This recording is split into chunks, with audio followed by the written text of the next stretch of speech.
maibubuga kayong lahat. Pero alam mo kayong dalawa, I suggest dehydrate niyo muna yung mga sarili ninyo, ha? Para mas lalong lumabas yung muscles. Okay, ma'am. Okay.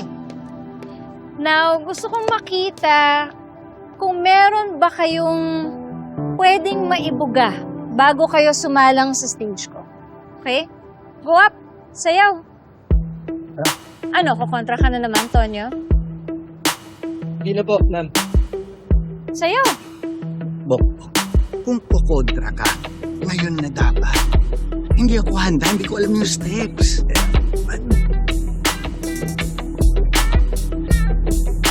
Kaya mo na, kaya na.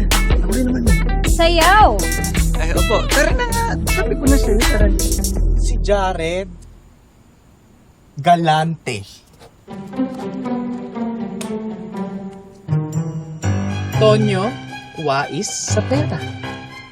Teka, parang kinukontra mo lang lahat ng sinasabi ko ah. Uy bakla, hindi ah. Aminin mo talagang mas marami yung kay Tonyo. Paano nangyari yon? Baka mamaya inuulit mo lang.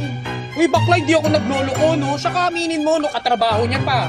Kakilala pa lalo ni Lola. Oh, ano, si Jared ganon?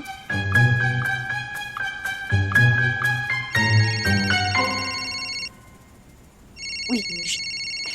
Tumatawag si Jared. Hello? Bobby, anong gusto mo? Chocolate or ube? Teka, para saan yung chocolate at ube? Papunta kasi ako dito sa bake shop na malapit sa amin. Masarap yung chocolate cake nila doon. Pero may bago din daw flavor na ube. Ah. Ikaw, anong gusto mo?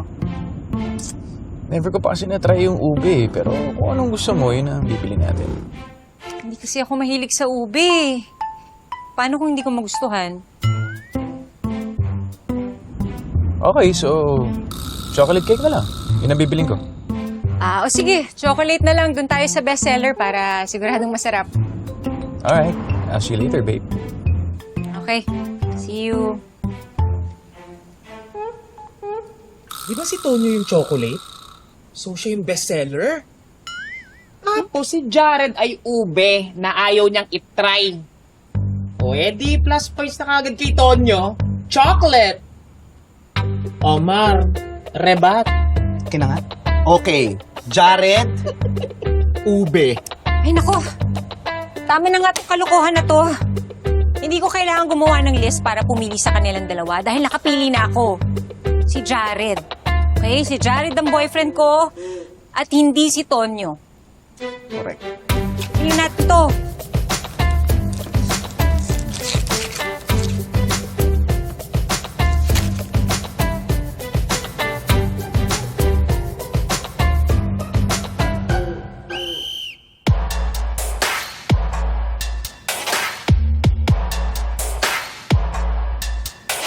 Sayaw.